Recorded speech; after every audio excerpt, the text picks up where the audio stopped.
Bulletin में आप सभी का स्वागत है। मैं हूं आपके साथ सृष्टि शुक्ला। खबरों से पहले नजर डालते हैं इस वक्त की सुर्खियों में। किसानों के महाधरने का 19वां दिन आज। भूख हड़ताल पर बैठेंगे किसान। दिल्ली के सभी नाकों पर करेंगे अनशन। कृषि कानून को लेकर बीजेपी ने कसी कमर। बीजेपी ने उत्तराखंड सरकार और संगठन के 18 नेताओं को मैदान पर उतारा।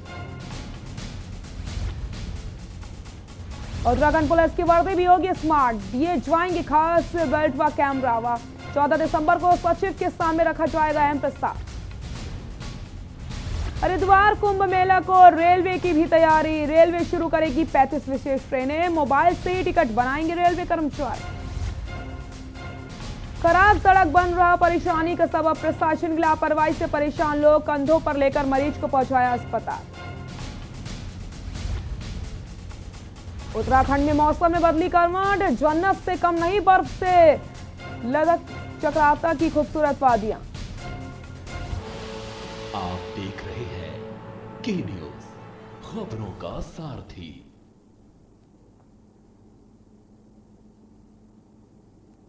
उत्तरकाशी से बड़ी खबर बता दें आपको। उत्तरकाशी से इस वक्त की बड़ी खबर।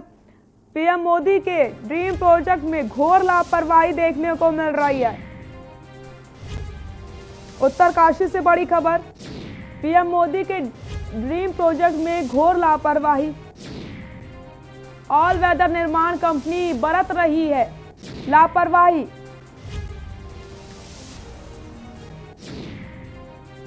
डंपिंग जोन व रोड कटिंग के मलबे का नहीं रखा जा रहा है ध्यान। बड़ी खबर बता रहे हैं आपको उत्तरकाशी से, जहां पर सड़क निर्माण में किया जा रहा है घटिया सामग्री का इस्तेमाल।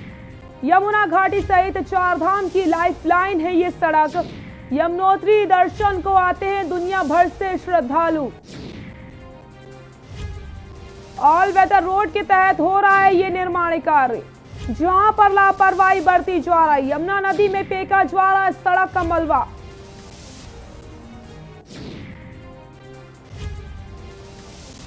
जाले वाली दीवारें भी लटक रही हैं। आपको बताते चले एनजीटी के मानकों का बिल्कुल भी ध्यान यहां नहीं रखा जा रहा है। पीएम मोदी के ड्रीम प्रोजेक्ट में घोर लापरवाही देखने को मिल रही है। ऑल वेदर निर्माण कंपनी बरत रही है लापरवाही।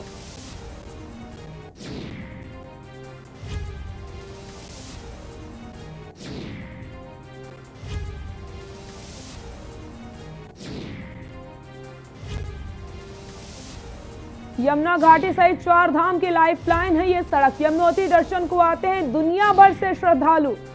ऑल वेदर रोड के तहत हो रहा है ये निर्माण कार्य।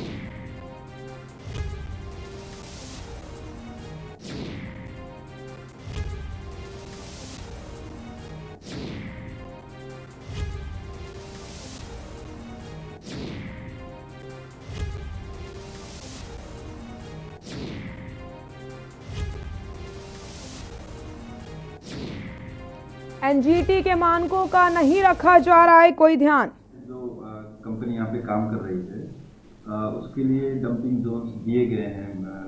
अप्रूव्ड डंपिंग जोन है, वहाँ पे इनको डंपिंग करने के भी निर्देश दिए गए हैं। इसके अलावा भी अगर जैसा आप कह रहे हैं कि इनके द्वारा अन्य स्थानों पे डंपिंग किया जा रहा है, उसकी मैं अपने स्तर से जांच कराऊंगा और जो भी नियमानुसार कार्रवाई होगी की जाएगी। यशस्वी प्रधानमंत्री जी का ड्रीम प्रोजेक्ट है चारधाम परियोजना का। और हमारे जो उत्तराखंड के जो हम चारधाम के रहने वाले जो क्षेत्र के लोग हैं, यमुनोत्री, गंगोत्री, केदार और बद्रीनाथ के लोग, हम लोगों को अपार इसकी खुशी हुई है, प्रसन्नता हुई है। हम सब लोग माननीय प्रधानमंत्री जी का आभार व्यक्त करते हैं। कैबिनेट मंत्री मदन कौशिक ने आज भाजपा के प्रदेश मुख्यालय में नए कृषि कानूनों को लेकर प्रेस कॉन्फ्रेंस की। इस दौरान मदन कौशिक ने कहा कि केंद्र सरकार किसानों की आय को दोगुना करने और उसके हित में कृषि सुधार कानून लाई है। 2014 से पहले कांग्रेस और अन्य विपक्षी दल इन कानूनों के पक्ष में थे, लेकिन अब वो केवल विरोध के लिए इन कानूनों का विरोध कर रहे हैं। विपक्ष देश के अन्नदाता को बरगलाने का काम कर रहा है। नए कृषि कानूनों का विरोध केवल 2-3 राज्यों में हो रहा है। मदन कौशिक ने कहा कि उपज की कीमत करार से पहले ही तय हो जाएगी और किसान अपना करार कभी भी खत्म कर सकता है, लेकिन फसल खरीदने वाला अगर करार खत्म करता है तो उसको हर्जाना देना होगा।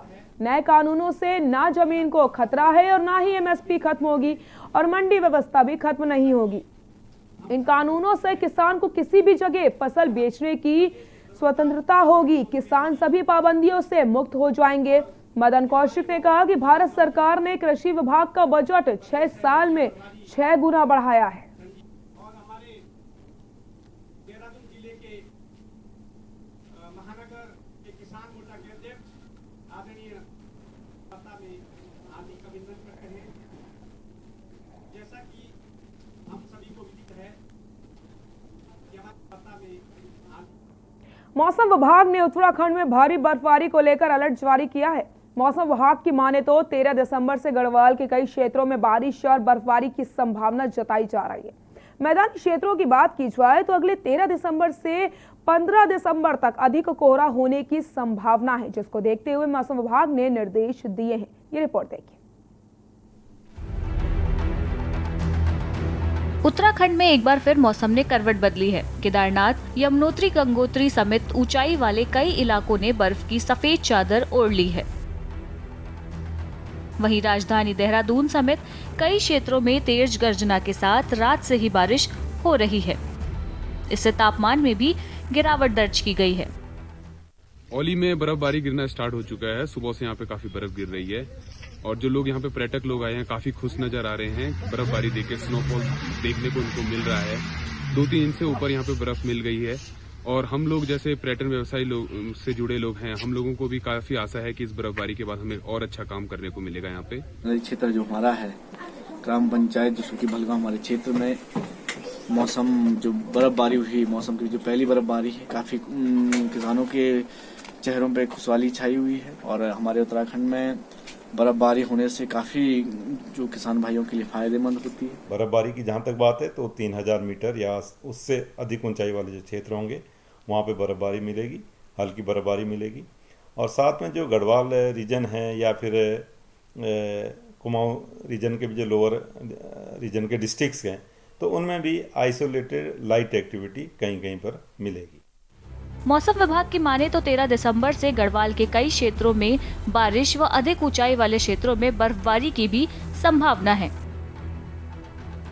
मैदानी क्षेत्रों की बात करें तो अगले 13 दिसंबर से 15 दिसंबर तक अधिक कोहरा होने की संभावना है, जिसको देखते हुए मौसम विभाग ने निर्देश दिए हैं कि सावधानी बरते ताकि रोड पर विजिबिलिटी को देखकर ही गाड़ी चलाई जाए। बहुत जल्द ही मौसम में बदलाव उत्तराखंड के तमाम जिलों में देखने को मिल सकता है। उत्तराखंड के तमाम जिलों में देर रात से हो रही बारिश और बर्फबारी से मौसम में काफी गिरावट देखने को मिली है। एक तरफ बर्फबारी से पर्यटकों में तो खुशी की लहर है, तो वहीं स्थानीय लोगों में काफी दिक्कतों का सामना करना पड़ रहा है। मौसम विभाग की माने तो अगले 2 से 3 दिन में कुमाऊं सहित गढ़वाल के कहीं ऊंचाई वाले क्षेत्रों में भारी बर्फबारी की संभावना जताई गई है। वहीं मैदानी क्षेत्रों में भी कोहरे का कहर लोगों पर सितम ढाएगा। वीडियो जर्नलिस्ट लईक अहमद के साथ मैं राजेश वर्मा, के न्यूज इंडिया, देहरादून। दिसंबर का महीना अपने शबाब पर है तो सर्दी ने भी अपने होने का एहसास कराना शुरू कर दिया है। जनवरी के पहले ही मौसम ने अपने तेवर तल्ख कर लिए हैं। चमोली में आसपास कैसे बर्फ सफेद आफत बनकर बरसी है, यह रिपोर्ट देखिए। उत्तराखंड में बदला मौसम का मिजाज। भारी बर्फबारी से चमोली में हाहाकार। हर तरफ बिछी बर्फ की सफेद चादर। दिसंबर में हुआ जनवरी वाला स्नोफॉल।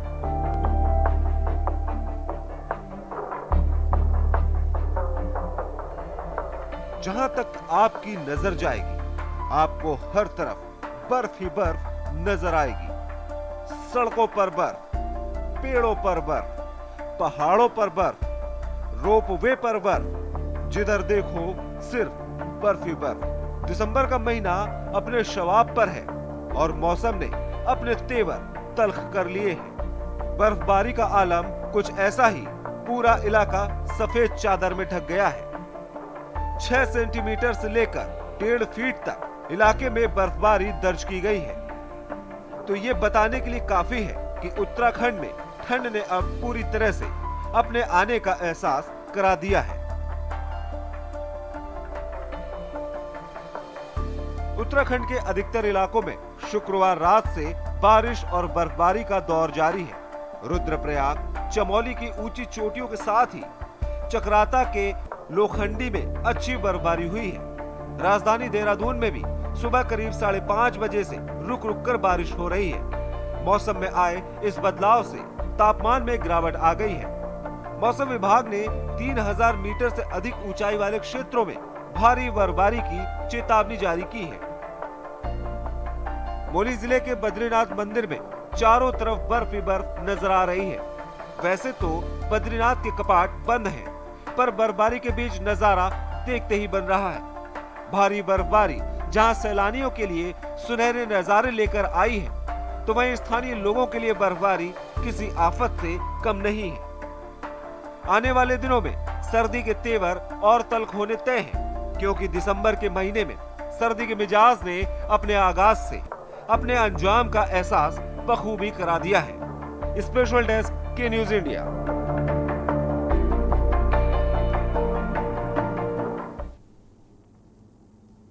रुद्रप्रयाग जिले के ऊंचाई वाले इलाके में बर्फबारी और मैदानी क्षेत्रों में सुबह से ही बारिश हो रही है। उच्च हिमालय की चोटियों पर बर्फबारी और हिमपात से जहां एक और जनजीवन अस्त व्यस्त हो चला है, वहीं ठंड का प्रकोप भी बढ़ने लगा है। तापमान में काफी गिरावट दर्ज की गई है। ठंड बढ़ने से लोग घरों में दुबकने को मजबूर है। केदार घाटी के हिमालयी क्षेत्रों में केदारनाथ, तुंगनाथ, चोपता, दुगलबिट्टा, चंद्रशिला, मदनेश्वर घाटी में बारिश के साथ ही बर्फबारी हो रही है, जबकि निचले इलाकों में तेज हवाएं और शीतलहर चल रही है।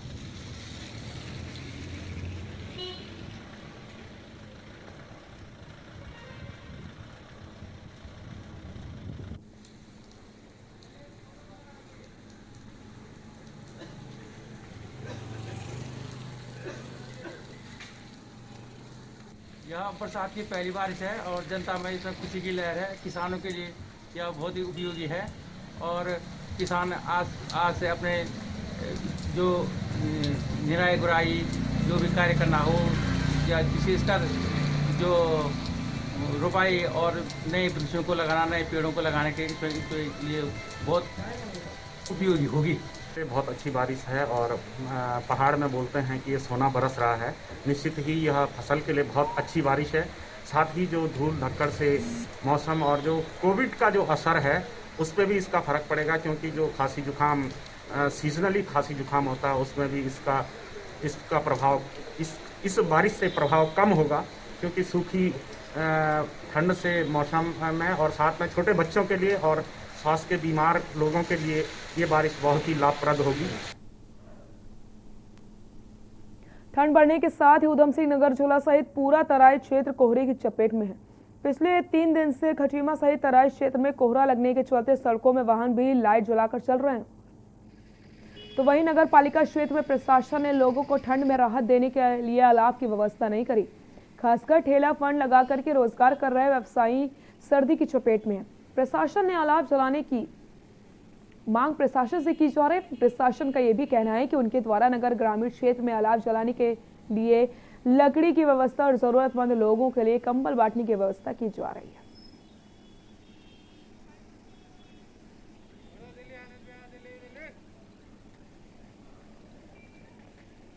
देखिए, गत वर्षों की तरह इस वर्ष भी अलाव, कंबल वितरण इत्यादि की व्यवस्था रहती है शीतकाल में, और ग्रामीण क्षेत्र में राजस्व विभाग को अलाव का प्रबंध किया जाना है, जबकि शहरी क्षेत्रों में नगर पालिका को अलाव का प्रबंधन किया जाना है। तो उसको लेकर 8 से 10 स्थान ग्रामीण क्षेत्रों में हमारे पास चिन्हित हैं, जिसमें हर साल अलाव जलाए जाते हैं। और इसके साथ साथ आवश्यकता पड़ने पर जहाँ पर भी नई अगर ऐसी सूचना आती है कि यहाँ पर लोगों को जो है इकट्ठा होते हैं या फिर ऐसा अलाव की आवश्यकता पड़ती है, तो वो उसमें भी उन स्थानों पर भी साथ साथ ही अलाव जलाने की कार्रवाई की जाती है। साथ हम हर साल लोगों को बहुत तपाते हैं, मगर नगर पालिका हमको कभी एक लकड़ी भी नहीं देती है। और मरीज भी लोग आते हैं, हमारी दुकान है सब्जी की, तो ये तापते हैं, उनकी बड़ी सेवा करते हैं हम तपाई की, मगर कोई हमको एक लकड़ी नगर पालिका नहीं देती है, कभी भी नहीं देती है।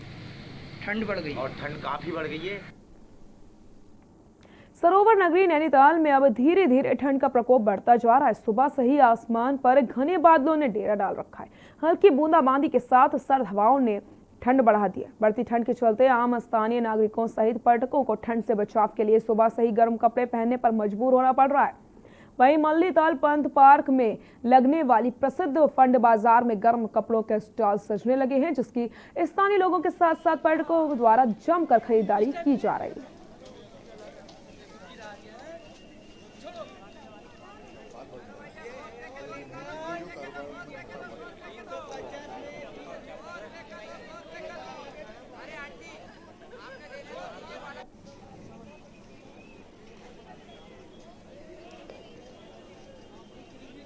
से आए हैं, सुना था और न्यूज़ में भी आया था कि बर्फ़ होगी, लेकिन यहाँ तो कोई बर्फ़ नहीं है। और दिल्ली में मुझे लगता है ज़्यादा ठंड है, यहाँ पे इतनी ठंड भी नहीं है।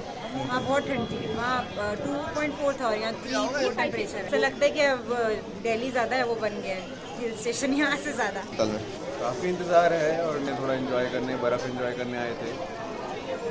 न्यूज़ वगैरह में यही आ रहा था कि बर्फ़ होगी यहाँ पे, उसी का इंतज़ार है, हो जाएगा। एंजॉय तो अच्छा कर रहे हैं, लेकिन ठंड इतनी नहीं है। ठंड ठीक है, घूम सकते हैं आराम से। 2-3 डिग्री टेम्परेचर है। आज बारिश भी हुई थी यहाँ पर, तो अच्छा लग रहा है। डोईवाला विधानसभा के पहाड़ी क्षेत्र भोगपुर में सिंचाई विभाग की गेस्ट हाउस तक जाने वाली भोगपुर इटारना की मुख्य सड़क पिछले 1 साल से बेहद खराब पड़ी है, जिससे क्षेत्र के लोगों को भारी परेशानियों का सामना करना पड़ रहा है। सिंचाई विभाग ने 600 मीटर लंबी सड़क का नवीनीकरण, चौड़ीकरण तो करवा दिया, लेकिन 1 साल से डमरीकरण न होने के चलते लोगों को भारी परेशानियों का सामना करना पड़ रहा है। सिंचाई विभाग के द्वारा बनाई जा रही सड़क भोगपुर से सिंचाई विभाग के बंगले तक कुल 600 मीटर का ये रास्ता बनना है, लेकिन कार्यकारी संस्था द्वारा सड़क का डमरीकरण नहीं किया गया। लोग बेहद नाराज हैं और शासन प्रशासन से गुहार लगा रहे हैं। जी का जंजाल बन चुकी सड़क का डमरीकरण अति शीघ्र किया जाए। डमरीकरण न होने के चलते सड़क पर चलने वाले वाहन से उड़ रही धूल मिट्टी से लोग बीमार हो रहे हैं। 2 व्हीलर वाले कई बार इस खस्ता हाल सड़क पर गिरकर चोटिल हो जाते हैं।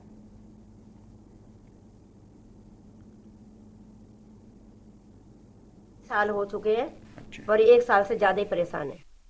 तो क्या बता रहे हैं, क्यों नहीं बन रही सड़क? कुछ बताया किसी ने? बोल तो रहे कि मेटल पड़ गया, अब देखो कि पाइपलाइन उखड़ेगी पुरानी वाली और नई वाली में पानी चालू हो जाएगा तो रोड बढ़नी शुरू हो जाएगी। अब बोलते बोलते 1 साल तो ये बीत गया। कितनी परेशानी हो रही है? बहुत परेशानी हो रही भैया, कुछ पूछो ना। हम तो कई बार बच्चों को उठाते हैं, जो गिरते हैं उठाने भी पड़ते हैं। बताओ, चोट लगती है बच्चों के।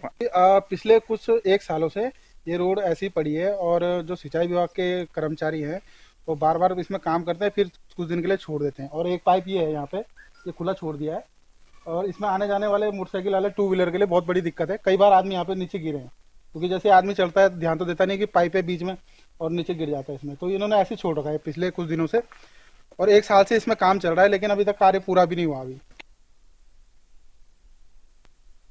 खबर डोईवाला से, जहां पर बढ़ते अपराध और नशा कारोबार के साथ गलत तरह की गतिविधियों पर लगाम लगाने के उद्देश्य से देहरादून के डीआईजी के अरुण मोहन जोशी ने जनपद के सभी थानों और पुलिस चौकियों के अधिकारियों को नगर क्षेत्र में ऐसे स्थानों पर ऑपरेशन थर्ड आई के रूप में सीसीटीवी कैमरे लगाने के आदेश दिए, जहां पर आपराधिक गतिविधियों का अंदेशा हो। ऐसी चिन्हित जगह पर सीसीटीवी कैमरे लगाकर क्षेत्र की निगरानी की जा सके।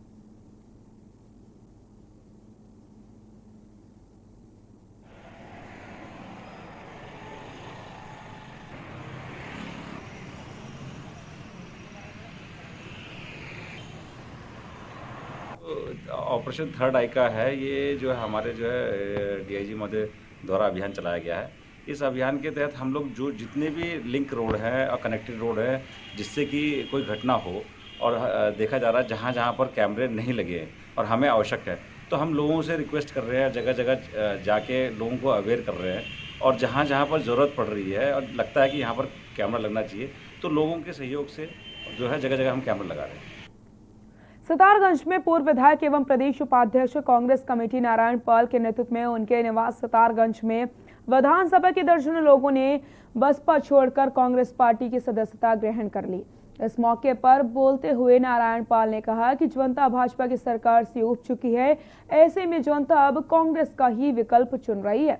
बसपा छोड़कर दर्जनों कार्यकर्ताओं ने कांग्रेस पार्टी की सदस्यता ग्रहण कर ली। उन सभी लोगों का नगर नारायण पाल के आवास पर माल्यार्पण करके स्वागत किया गया।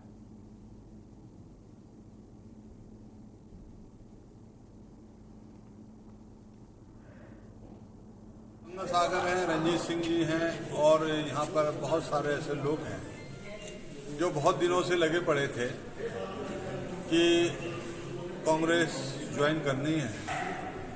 मैंने प्रदेश नेतृत्व से बात की और एक ये कार्यक्रम यहाँ पे आयोजित किया। ये देखो जिस तरीके से यहाँ लोग परेशान हैं और कांग्रेस की नीतियों का समर्थन करते हैं। नैनीताल हाई कोर्ट ने नैनीताल और मंसूरी आने वाले पर्यटकों की कोरोना जांच कराने के आदेश के बाद पर्यटक व्यवसायी में मायूस नजर आ रहे हैं। आपको बताते चले नव वर्ष में क्रिसमस के समय भारी संख्या में पर्यटक घूमने आते हैं, जिससे कि कोरोना का खतरा बढ़ सकता है। इसलिए एहतियात के तौर पर पर्यटकों का कोरोना टेस्ट कराने का आदेश दिया। वहीं होटल एसोसिएशन के अध्यक्ष दिनेश शाह ने कहा कि इस आदेश की मार से पर्यटन व्यवसाय ठप पड़ चुका है और होटल व्यवसाय पर इसका बहुत बुरा असर पड़ रहा है।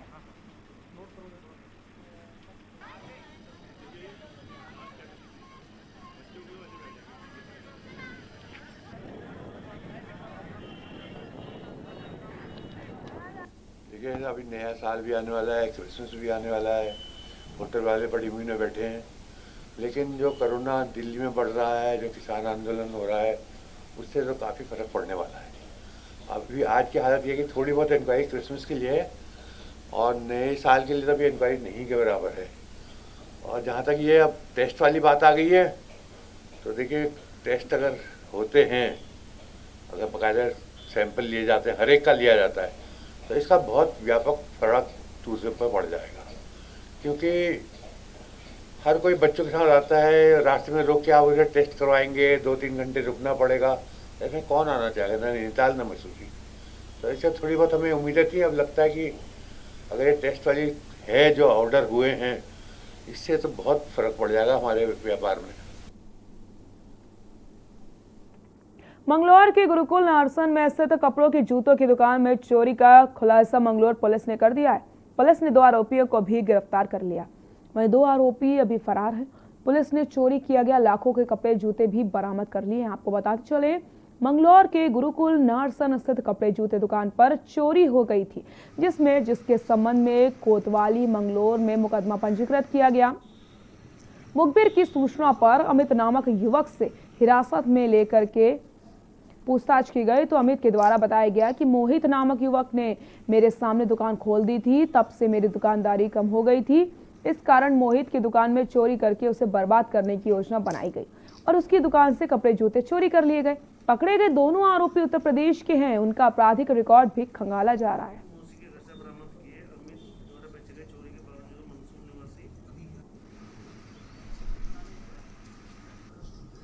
को मोहित कुमार निवासी पुरकाजी, हाल दुकानदार कस्बा गुरुकुल नारसन ने कोतवाली बंगलौर में आकर तहरीर दी कि उसकी कपड़ों की दुकान से शटर तोड़कर चोरी कर ली गई है। इस संबंध में अंतर्गत धारा 457, 380 IPC अभियोग पंजीकृत कर ASP मंगलौर के नेतृत्व में टीम गठित की गई। उक्त टीम के द्वारा ठोस सुराग रस्सी पता रस्सी करते हुए इस संबंध में लगभग 100% बरामदगी सुनिश्चित की गई है और उक्त घटना में संलिप्त 2 अभियुक्तों को गिरफ्तार किया गया है।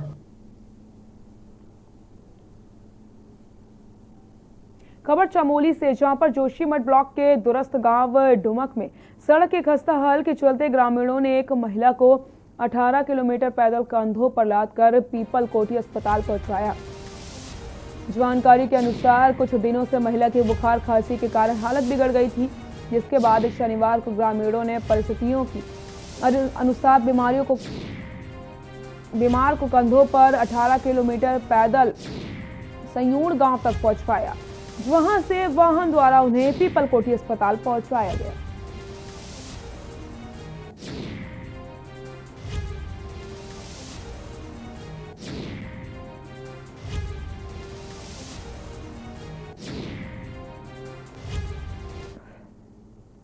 बुलेटिन में फिलहाल के लिए इतना ही। देखते रहिए के न्यूज़ इंडिया। नमस्कार।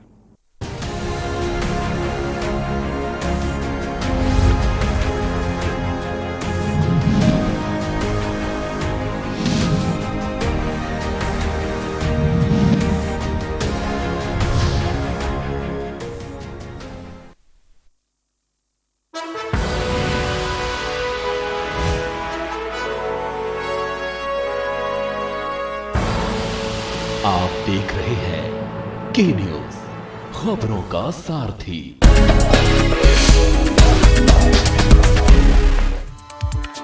स्वच्छ रहें, स्वस्थ रहें।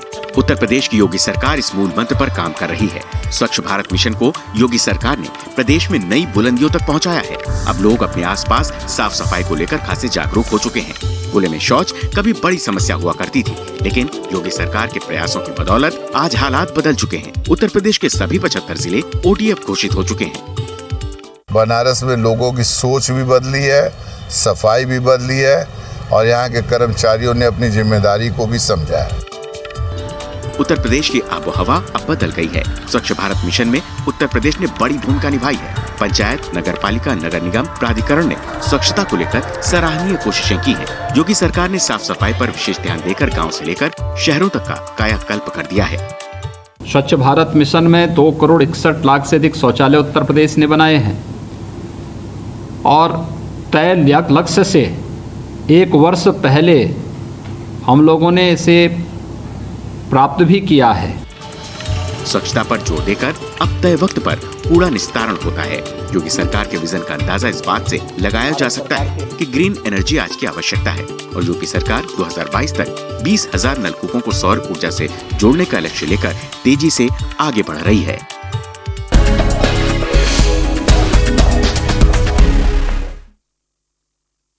लम्हे छोटे से ये जिंदगी से भरे, इन्हें हाथों में भर ले और जी ले जरा।